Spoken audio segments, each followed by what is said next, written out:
Hi, this is Dr. JACALYN KERBECK, the President, Founder, and Chief Listening Officer here at our network at USA Global TV and Radio.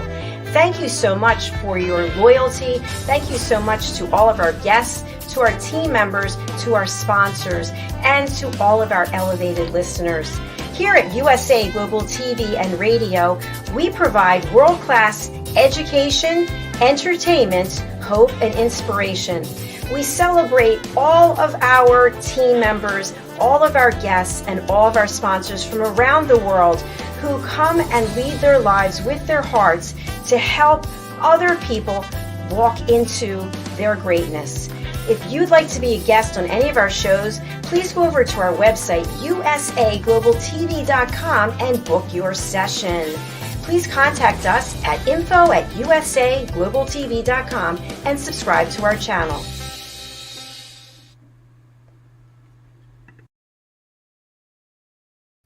Hello, everyone, and welcome to USA Global TV and Radio. I'm Dr. JACALYN KERBECK, and our show today is the MALLORCA Connection. We're going to be talking about the reality of the workforce with our expert who has been with us for one other show on the anniversary show of our first year in business. His name is Josef Stetter, and he is an expert who will help us in every way when it comes to finding gainful employment and telling us what's really going on. So before we bring him out, let's welcome the star of our show, Mr. ROLAND FRIEDL, who is still rolling through Europe in his motorhome. Let's welcome him and find out where he is and what he's been up to. Hello, ROLAND. Hello, JACALYN. Great to see you. And by the way, I love your hair. It's amazing. It looks really cool. A little bit hippie style. I love it. I love it. Thank you. I get a little bored and I start braiding it. So, but, you know this movie. I don't know the English one, but with Bo Derek and you know she's running. Yeah. Exactly. I think I have maybe 40 years on her, but anyway, that's another story. So, ROLAND, tell our audience where in the world you are and what promoted you to just get in a motorhome and start driving. Yeah, well, thanks a lot. Yeah, my name is ROLAND. As you can hear from my accent, I have a German English accent. And actually, I'm born in Austria, a small little country in Europe, but I always have been a world traveler. I was always traveling the world for businesses. I was working for the largest corporations in the world. I did consulting, coaching, trainings for them all over the place since almost 3 decades. And my home base has been a beautiful island in Mallorca for the last 14 years, and I left it last year in March.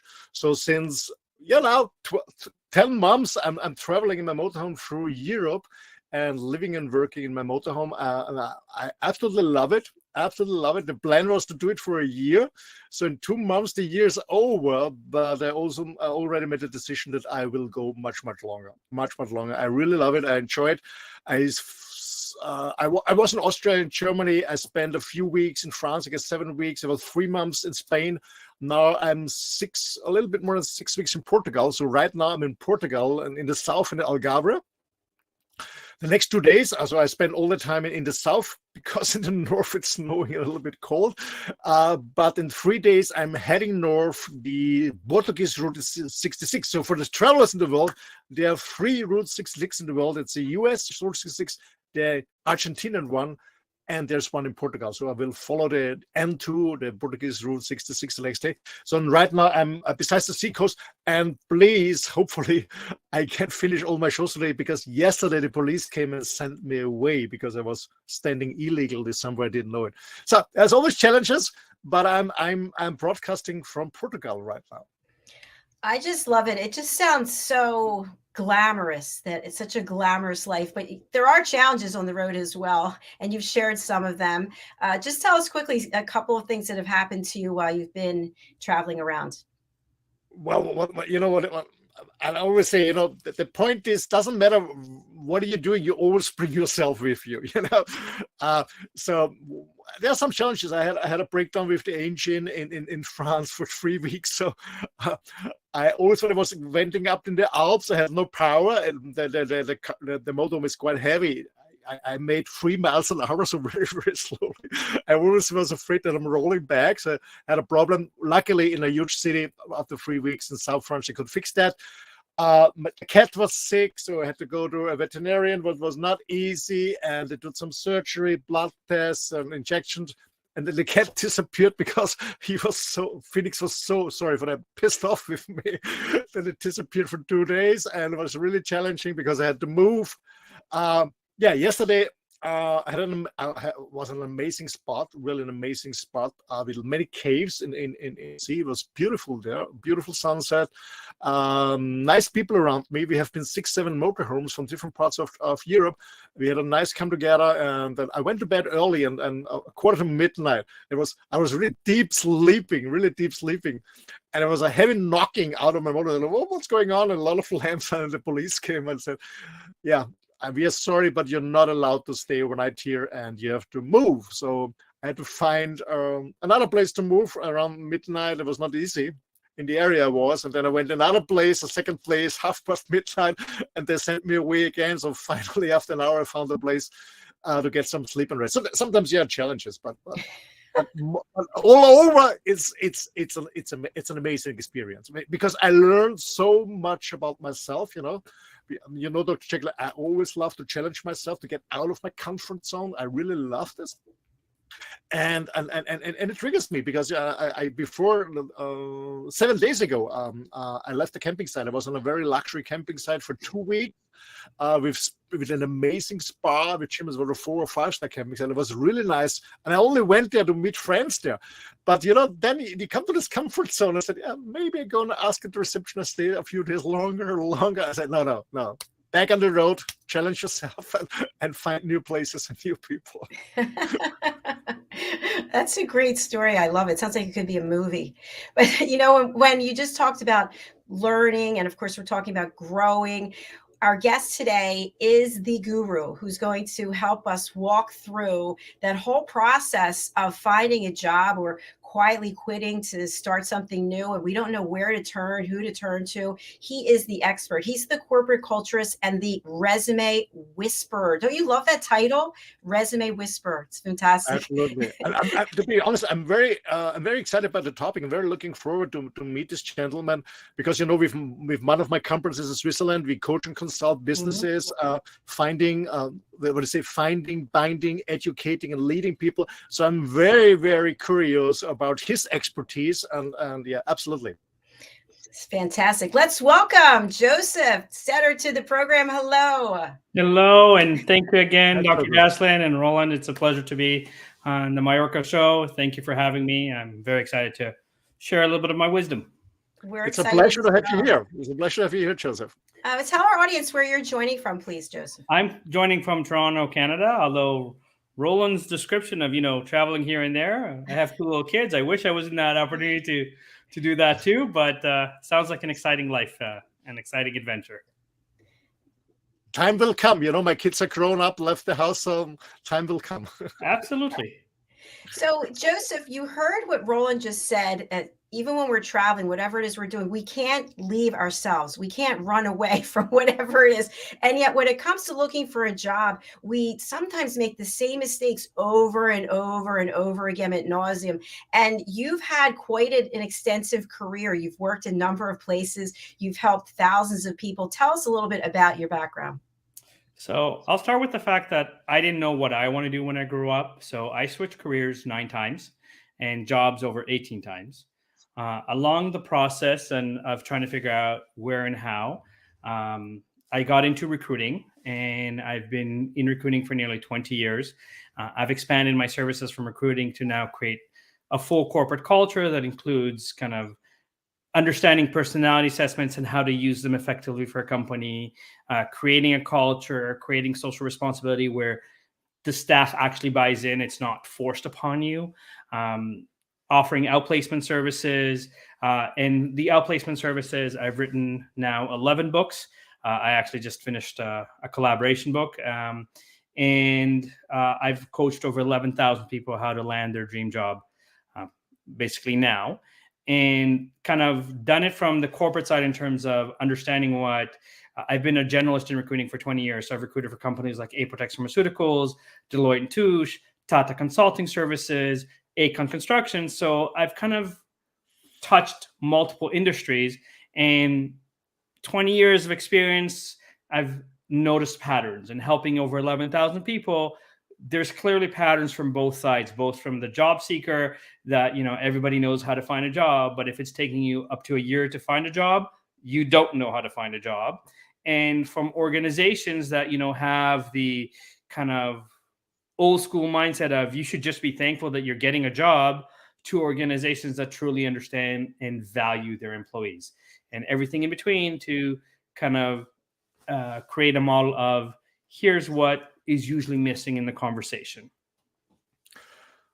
Thank you, Joseph. Joseph, one question before we go deeper. From your experience, is it still an employer market, or it is an employee market? And what changed the last 3 years through these challenging times we have all been facing around the globe?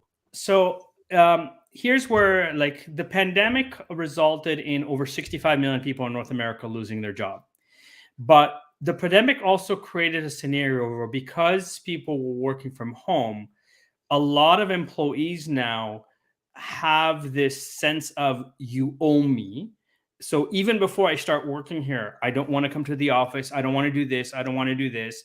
And I've actually had candidates that reject ludicrous job offers. When I say ludicrous, I'm talking about people that are making, let's say, 120,000. My client's offering them 180,000 with a 25% bonus, but they have to come into the office once a week. And the candidate looks at me and goes, I'm not sure if a $60,000 or half my salary is worth coming into the office once a week. So you're getting a little bit of both. I think there's some industries where it's definitely an employer's market, and there's some industries that it's definitely the candidate market. It depends on where. Like if you're, let's say, a software developer, lots more perks and lots more opportunities. It's definitely a candidate market. Whereas in professions like accounting, legal, most of the white collar professions, it's still an employer market right now. Okay. Got it. Thank you for this. Thank you so much. I just want to touch on what you mentioned about people getting an attitude, I guess, about saying, I'm not going to come into the office. Or I remember I actually did this. I haven't had that many jobs, maybe I want to say 4 or 5, but one of them I was like, I must have 6 weeks vacation because that's what I got at the last place. And I was really holding out for that, and I didn't get it. And I thought, I was angry, but then I thought, you'll eventually work your way into it. But people, like, that was a dumb thing if I would have let that job go because of that vacation time. What do you think about standing your ground for certain things that you feel are really important to you? So I'm going to answer that because this comes into negotiating salary as a mindset. If you have confidence and you've demonstrated results, most people, when they go to an interview, talk about they know how to do this, they know how to do this, or they've done this, they've done that. So I like to give these 2 examples quickly, if I may. If you're hiring a receptionist and someone comes to you and says, I know how to answer the phone, I hope that you look at them in shock and go, really? A receptionist that knows how to answer the phone? I did not know that. Because unless they live in an igloo, a cave, or are a Mennonite, everybody on earth knows how to press the green button, go, hello, how can I help you? However, if a receptionist says to you, I know how to answer 60 calls a day with 12 different lines, I can measure 60 calls a day with 12 different lines. I cannot measure, I know how to answer the phone. And the problem is that the majority of people, when they go to an interview, is they focus on the first one. So if I use my own career as a background, I can say I'm an excellent salesperson. I've done B2B, B2C, account management, lead generation, relationship building. I've worked in retail. I've worked door-to-door sales. I've done car sales. I've done recruiting sales. I've done private college sales, et cetera, et cetera.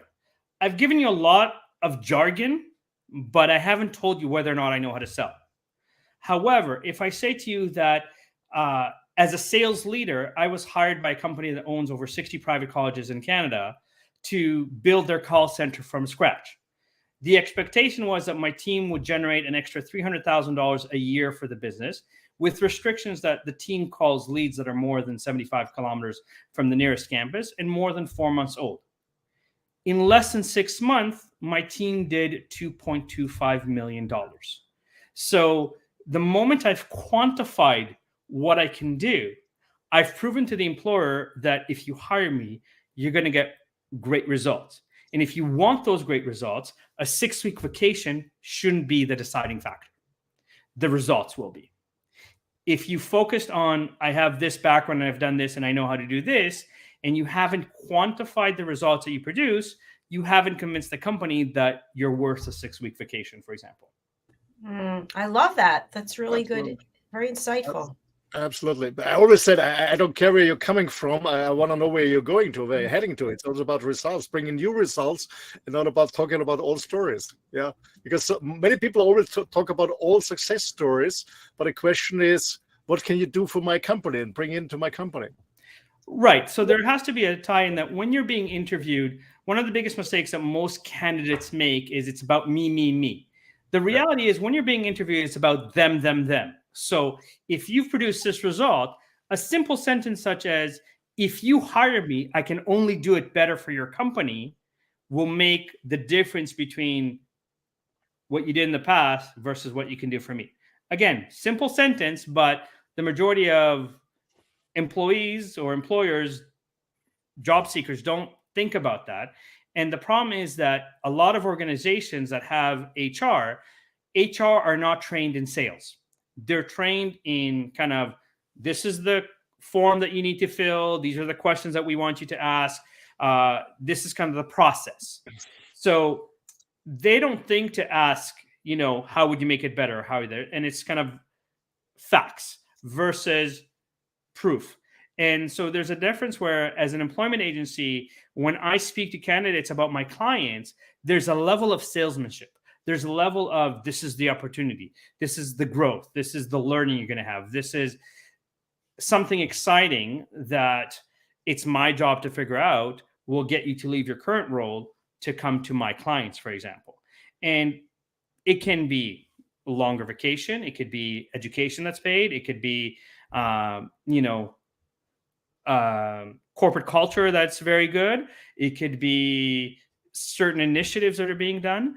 But the reality is that, there needs to be a level of explaining why that is. And a lot of times we're stuck in the formula, right? No disrespect to anybody in HR, but most of the time when I've dealt with HR, they're like, okay, tell me about this job. It's a generic question that gives you a generic answer. So I modify the question by saying, tell me what were your biggest successes in this job and give me the details on how you got them.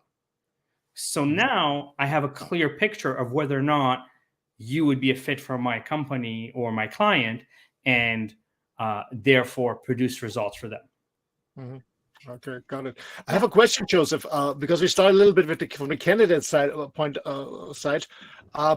When somebody applies for a job or get a call from a recruiter and prepares for an interview, what should they prepare? Should they prepare about the whole industry, about just a segment, about the special organization, or what should they be prepared about?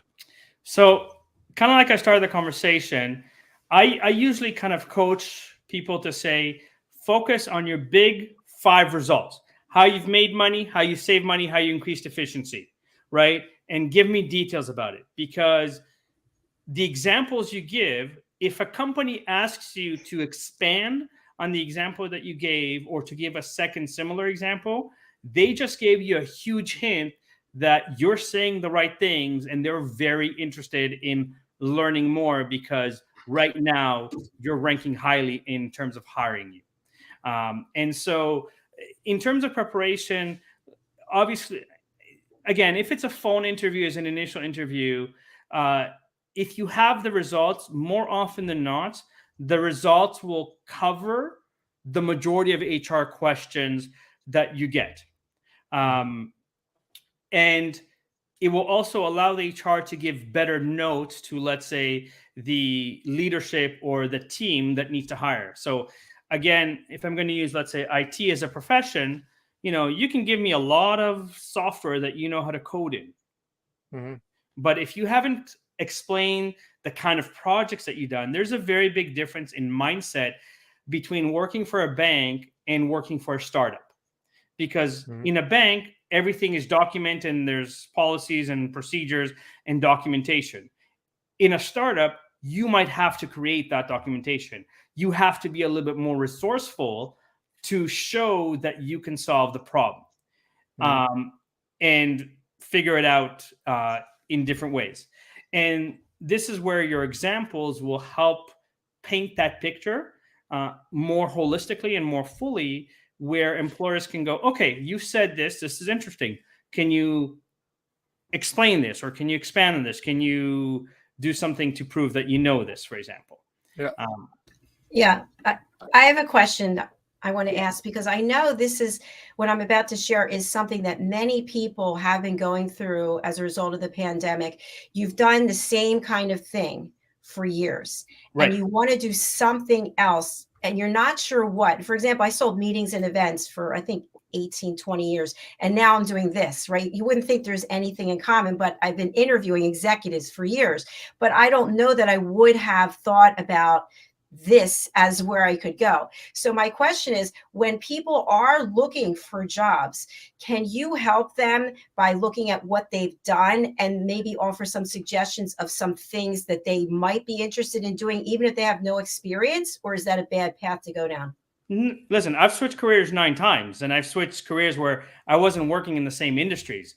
I worked in finance to go to recruiting. I worked in, so it's about how you relate it. And a very quick way of, even without my services, doing it is either make a list of 100 things you love or 100 things you hate. And it could be job related. Like, I hate doing paperwork all the time. I hate doing accounting. Like, I'll recruit accountants, but I don't enjoy looking at Excel spreadsheets all day. So I pay for very good accountants to do it for me. I give them the information, they summarize, they give me the information I need to know as the executive. So there's a level where even if you've worked in the same career path or in the same direction for many, many years, in any experience that you had, if you think about when you go home and you talk to your partner, right? Do you come and say, oh, I did my job again today? Generally not. Generally, it's like, you know what? I had this huge problem to fix today. I spent 3 hours, but I figured out how to do it. And I think what I figured out is brilliant. And I did this, and this. That is what employers need to hear, especially when you're trying to show those transferable skills and that you can handle a different situation. And this is also a trap for most employees, because if a company says, have you ever done this? The default answer is no, but I'm a very quick learner. In 20 years of recruiting, I've met very few people that go, no, and it'll probably take me forever to figure out how to do it. No one says that. But if you've done something similar, you can say, here's something similar that I did. Here are the results that I produced. And this is why I'm confident I can do the same for you. And that ties into what Roland was saying about, what can you do for me? But it's that transition where you start with what do you like, dislike. What are some of your hobbies or interests? Because a lot of people don't think that their hobbies or interests can be monetized, can be an opportunity. Like, I talk to a lot of people that I'm very artistic, I'm musical, I like to work out. And I'm like, have you ever thought of being a occupational therapist? And then all of a sudden they're like, what? What's that? I mean, when I explain it, I'm like, yeah, if you're willing to commit 2 years to get educated, or 3 years, these are the opportunities that exist for you. But if you're not willing to get re-educated or trained, again, what are the key things that, as your day-to-day job, Dr. JACALYN, you mentioned that you were kind of in event booking for 18 years. So what are the elements that you enjoyed? You enjoyed interacting with people. You enjoyed this. Those are things that, okay, here's how you can monetize it. And there's a wide variety of personality assessments that exist, from People Best, from Talent Sorter Technologies, that you can go that will kind of say, here are kind of the career path that might be best for you. Myers-Briggs, Colby, some of the older ones that have existed for years that kind of say, based on your interests, based on the way you make decisions, here are some good choices for you. Great answer. Thank you. Thank you, Joseph. I have two questions. One question is, when I'm now, I guess, in my 60s soon. When I look back 2.5, 3 decades. Yeah, in the corporate world, it was more okay. You stay with one company for a long time. Like my dad, he after university, he started a job and he retired in the same company on different levels, of course, in the career. But he went to the same company, and I know when I started my career, it was. Sorry, when I started my career, it was also when you change too many times companies or industry, it was not a good sign because you're not stable, you're not focused. Now there's a different trend, especially in Europe. So the broader your expertise, when you move into different parts, the better it is. What would you suggest? Are there industry where it's better you have a stable part of your career, and where is the industry where you say, okay, it's good when you have, or I wouldn't say industry, maybe it's a job description that would say, okay, the broader the expertise, the better. So I'm going to answer it this way to you, right? My father, God rest his soul, was a civil engineer for 45 years until he passed. And every time I asked him, would he redo his career? His answer was always yes. He loved the problem solving, and he worked internationally in Africa, in Europe, in North America, and did a variety of projects. And even though he had bad bosses, where at a certain point he chose to stay at a job because he was providing for the family, and I respect and admire that greatly. There's a level of, again, are you still passionate about it? Most people that go to university never work in what they study in university. In many business universities in North America, you're taught to work for a company for 3 to 5 years, leave on very good terms, go see if the grass is greener for a year, maybe 2, then come back to the organization, because they'll appreciate who you were and what you did, and you're more likely to get the raise and the promotion when you come back to the company than working for the company for 35 years. So I think even Steve Jobs kind of mentioned that, when he was fired from Apple, when he had 2 or 3 days where he woke up and said to himself, is this what I want to do today? And the answer was no for more than 3 days. That was the time or signal for him to make a change. And I think today with technology, today with their, I still come from culture of, get a good job, work 9 to 5, get your pension, get your benefits, and, don't be an entrepreneur. So I have a little bit of both because it calms my mom down, but it allows me to also expand and grow and serve more people, for example. But I think there's a level where, again, are you passionate about it? Are you enjoying it? Are you, if you're chasing money, you'll set yourself up to burn out and fail. If you're enjoying it, the money will come to you. And the more you enjoy it, the more money will come because people will recognize how good you are. So Roland, using you as an example, you mentioned that you've been in the corporate world for 3 decades. You've established a reputation of what you can do as a strategist, as a consultant, that even if organizations haven't used you for years, they'll reach back to you because they trust your ability to deliver results. At the end of the day, on the business world, it's making money, saving money, increase efficiency. However that looks like, whether it's automation, whether it's systems, whether it's strategy, whether it's, a new approach or a new product or a new service, that's what a business exists for. No one's hiring you because there's an empty chair and it looks unusual that there's an empty chair. Absolutely. I can absolutely relate to this, Joseph. I remember one of my best friends, he has been working, 25 years for a bank, very successfully, become a director, very successful. And then they fired him because they closed the whole department. And he came to me and he was, what shall I do? What shall I do? What shall I do? And I gave him advice.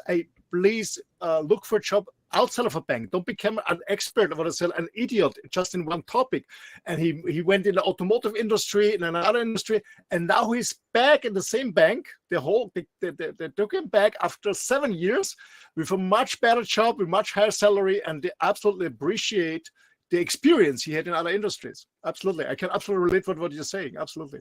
Right. And this is where, I think gone are the days of companies expecting somebody to work there for 35 years. It's very rare because, again, we live in an opportunity where, let's say on social media, you kind of see people become instant millionaires or whatever. It's not that they're instant. Like, nobody understands the amount of work an entrepreneur goes through to earn the right to build the credibility. Like, I've invested 25,000 hours to master job finding, to master why resumes don't get a response. I've worked as a recruiter where, like, I'll share an example. Like, one of my clients was Tata Consulting Services, a division of Tata International, and they were redoing a mortgage software for one of the big banks here in Canada. It was a $50 million project. Tata called me and was like, we need 70 Java developers in like 3 weeks. I worked 18-hour days, screened, tested, referenced, had everybody ready to go. 3 weeks later, they're like, tell them to hold off for a month because we're renegotiating some of the contract. And I'm like, do you realize I've worked 18-hour days to get this to happen? And they're like, yeah, well, we're renegotiating. A month later, they were like, tell them to hold off for another 2 to 3 months.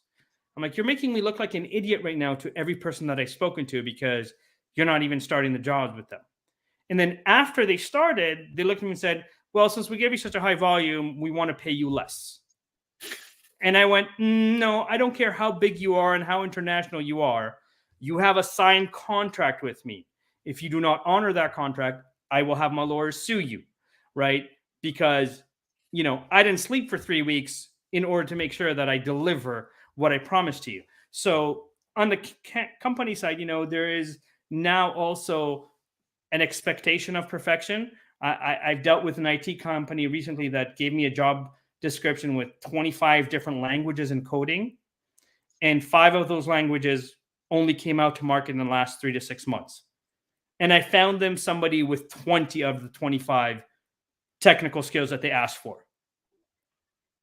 And my contact, who's very high up in the company, was like, no, we want somebody with all 25. I'm like, that is even more of a needle in the haystack than what I found you, because 3 to 5 of those software have only come out in the last 3 to 6 months. So the odds of finding somebody that has that software as experience is slim and none. And, I gave you 20 out of 25, and the 3 that are missing, they're very similar to these 3 others. So, we're talking semantics here.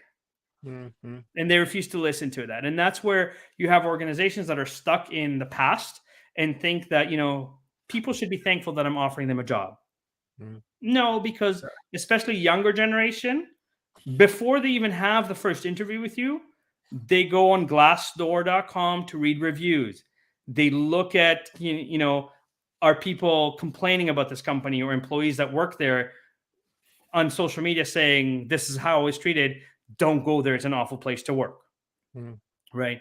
People are doing their research beforehand. People are more educated. And with the advent of social media and AI, information is at your fingertips. Let's be honest about that. And so, companies that don't see that and are not willing to change, with the exception of banking and insurance, because as the movie said, they're too big to fail. Right. Every other industry, companies, like candidates are looking whether or not it's worth working for them. Yeah. Absolutely. Joseph, a question I wanted to ask you, touched on this on the other show, the Celebration show, is about the resume itself and how resumes can just end up in a pile of electronic pile. And you talked about differentiating yourself. I'd love to have you share about that again with our audience. By all means. So, and thank you for asking the question. So by default, most organizations have now gone apply in line because it's the easiest way to eliminate candidates, also an easy way to collect data. Now, the reality is that one job posting on Indeed will get between 350 and 5,000 applicants. Most companies, by default, HR will look at the first 100 and figure that out of the first 100, they'll probably get someone that is a good match. So here are 5, what I call the cardinal sins of a resume, why no one is calling you for there. So starting with, you use Times New Roman, Arial, or Calibri as your font. Why? Because those are the 3 default fonts in Microsoft Word.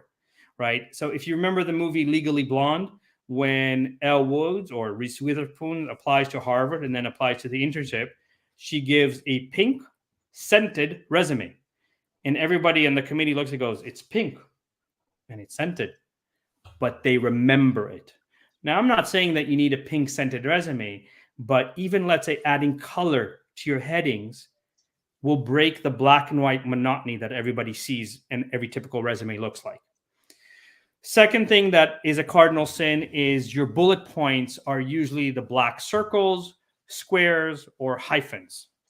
Okay, if you use Microsoft Word and go to insert symbol or go to your bullet there, you can use a little diamond, you can use a little, that is a little bit more creative, that again breaks the eyes from the routine. The third cardinal or sin is just having a kind of summary of skills or skills section where most people fill it with fluffy, useless information such as I'm hardworking, dedicated, committed, team player with excellent communication skills and interpersonal skills. In 20 years of recruiting, I've met very few people that say, listen, I'm lazy, I'll show up late, none of my work will be any good, and I really, really hate people. Please hire me. Now, the only time that works is if you're related to somebody in the company or having an affair with them. Okay? But that, like, let's say hardworking. How do you define hardworking? The reality is that if I compare, let's say, nurses that work during the pandemic to an accountant, during tax season, it is mandatory for an accountant to work 80 hours a week. So what's hardworking? 100? A nurse that worked during the pandemic had to maybe do 4 or 5 hours of overtime because the other nurse wasn't available. So does that mean that the nurse that's working 4 or 5 hours of overtime is less hardworking than the accountant because she's working less hours? No, because there's a different level of stress. And my definition of hardworking could be very different than yours, Dr. JACALYN, and very different than Roland's. We each have our own definition, and so does every organization. So it's redundant to fill your resume with that information. The next part, and again, this is where the pandemic really hit people, is having a chronological or functional resume and kind of listing everything in order that you've done. Now, if let's say you lost your job during the pandemic, and now you're working at Dunkin' Donuts, selling coffee and donuts.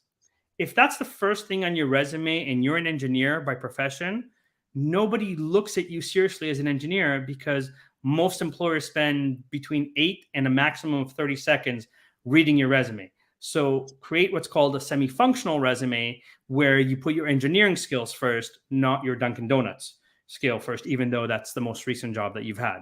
And the biggest cardinal sin of all, which I spoke about earlier in this interview, is quantify your results, not list every acronym and tell me that you know how to do it. Because if I use Roland, for example, he mentioned that he's been a consultant for a long part of his career. So as a consultant, if he tells me that he knows how to create strategy and he has vision and he knows how to do reporting, okay. But unless I know the value of the reporting that he did or the value of the vision or the results that he produced, I can't gauge based on those keywords whether or not he is a great consultant and the right consultant for me. Because again, there's a difference between a consultant that comes in at a startup phase where they're the first to come up with the idea and then the company runs with it versus someone that comes later in when things have saturated and now you're kind of changing or tweaking a few things to liven it, freshen it, bring it back to a level of profitable kind of thing. So it's not enough to say the words. It's more important to kind of explain the projects that you did, what was the expected outcome, what was the actual outcome. You know, did you surpass expectation? Did you finish the project under budget? Did you finish the project ahead of schedule? Those are things that matter. And most people that write resumes tend to kind of go, yes, I like this. Yes, this is good. You know, like I've never met an accountant that doesn't know how to do financial statements. And if I do, I will definitely not hire them, because if you're an accountant and you have no idea what a balance sheet is, how are you an accountant? Really good. I love the stories and the analogies too. It really helps put it into perspective. So I have a zillion more questions for you, but we're out of time. And I know you're coming back. What's the next show that you're on? Do you know? I think there's one in 2 weeks. I don't remember. It's on my calendar. Kind of thing. Perfect. Perfect. Well, thank you for continuing to share this valuable information. And how can people work with you? What does that engagement look like?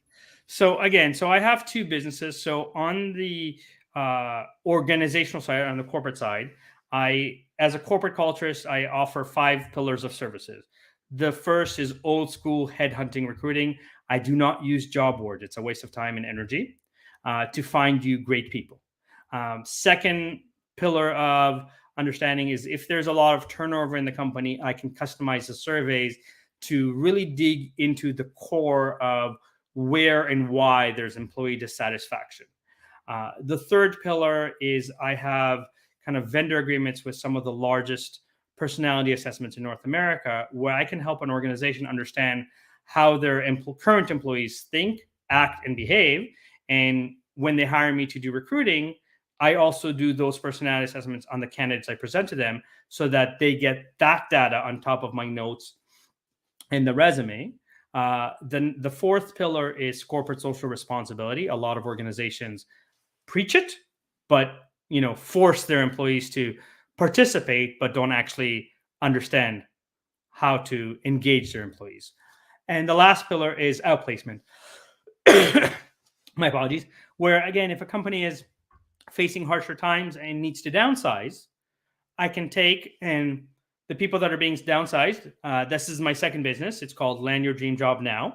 And I've created kind of a course that takes my 25,000 of mastery. And I've done the homework for people. So I've researched the top 300 employment agencies in USA and 300 in Canada, the top job boards in Canada and the United States, samples of resumes, how to optimize your LinkedIn profile, how to negotiate salary, how to, everything's there. Kind of the homework's done for you. All you have to do is take action for it. And with that, when organizations are downsizing, if they have executives or people that work for them for 20, 30 years and haven't been interviewed for a while, then they can kind of pay for my team to hold that person's hand a little bit more, give a little bit more one-on-one time and help them out. And, if it's taking you 6 months to a year to find a job on your own, you're not doing it correctly. All right. Wow. Fantastic. Thank you so much for another brilliant interview and for really giving us the insights that we need so that we can get the job, the career that we want. And you're the man to call. Thank you. It's been a pleasure. And thank you for having me. I've really enjoyed the conversation. And Roland, I hope you enjoy more of your adventures in traveling Europe and possibly South America. Sounds like you're definitely enjoying life. Absolutely. Thank you so much, Joseph. Thank you. Thank you, Joseph. And please, to all of our audience members, please do reach out to Joseph. You have his contact information right here. What are you waiting for? We also have his LinkedIn. Let's put that up as well. And Roland, I hope you and Joseph will connect also. That'll be fabulous. All right. And Roland, how can people reach out to you and what's the value that you can provide to them? Well, I'm so product handler with all these years. So the best is when you want to connect with me, go on my website. It's my name, rolandfriedl.com. I will spell it for those who are on a podcast or a radio station. It's ROLANDFRIEDL.com. And whatever you want to talk to me, whatever you want to share with me, let's get in contact. I guess for sure we're going to find a topic. Thanks. Thank you so much. Okay, we are all signing off together. Thank you, everybody, for being here at USA Global TV and Radio. Our next show is coming up. It's also hosted and moderated by, you guessed it, Mr. Roland Friedl. And we look forward to the men's show, Wild at Heart. We'll be right back in several minutes. Thank you. Thanks again, Joseph. Bye. Thank you very much for having me. Bye, everyone. Bye. Bye-bye, everyone. See you at the Wild at Heart show. See you.